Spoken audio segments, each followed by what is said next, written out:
And maybe Patty can help me sort this out, because, I mean, she understands, you know, my block or whatever this is to it. Well, the whole theory behind it is everybody, what normal people do is they'll recruit down or equal.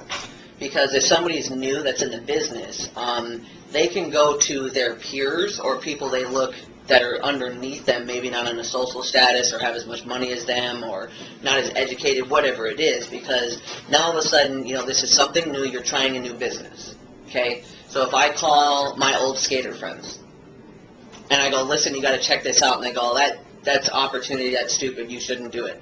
Oh, no, these guys are losers anyways, it doesn't matter.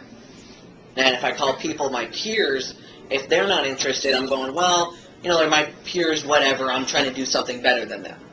But now all of a sudden, if you try to recruit up, and I try to call my uncle that's very successful, that's business-minded, and has a lot of money, now if he tells me that it's a bad decision, now it's kind of, people are scared of that. They're going, oh. Okay. You know what I mean? So, That yeah. helps me with that. So that's the one thing that we always say when you do tap rooting and try to help people with their warm market is, I might be afraid to call my uncle that's business-minded that has a lot of money.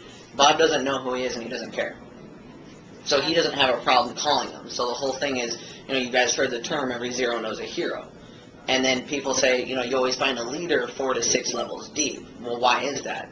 Let's just say me being a high school dropout, a rollerblader, I was a 0. I know a couple of people that are 2s and 3s.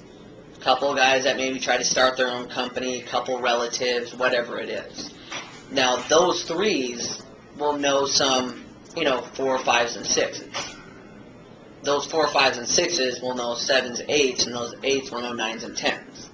So because I knew one guy that knew a guy that knew a guy that knew a guy, now it's all of a sudden 4 or 5 levels deep. Now you find a guy that's serious business-minded that goes, I got this, I'm coming in for ESP3, I'm bringing in hundreds of people. Now, I wouldn't normally do it on my own. Most people won't. You know, if you get a brand new person and you say, great, call everybody you know, they'll call all their peers and people they think are below them.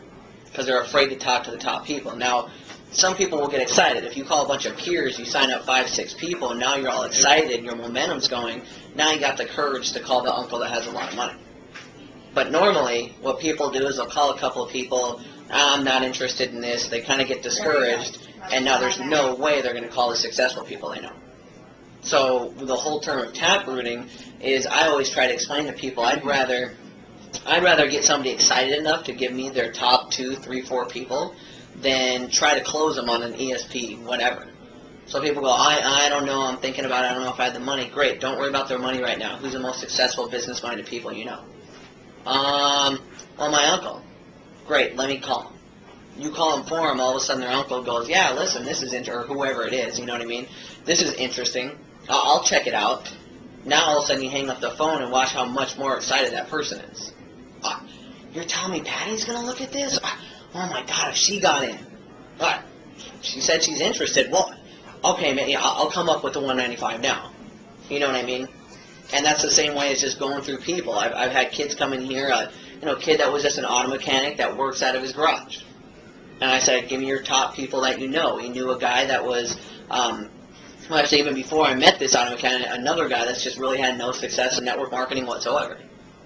Been in a couple companies. I got him to get this one kid. He's going, well, this guy, he's sharp. He's an auto mechanic. He works out of his garage, and he works for himself. So I got him in, and he's going, well, listen, you got to talk to my buddy. He's in the Actors Guild, and he's always doing something. He's always making money. Got him in, and now all of a sudden his buddy, I'm going to talk to his dad, and he owns a car dealership. And if I would have left it up to the original guy, there's no way he would have built 4 levels deep and found the guy that owns a car dealership. No way. So it's good. I know a long explanation going back to what you're saying is that's the average people's mindset. You got no fear. You're excited about the company. You'll call anybody, but 90% of people won't.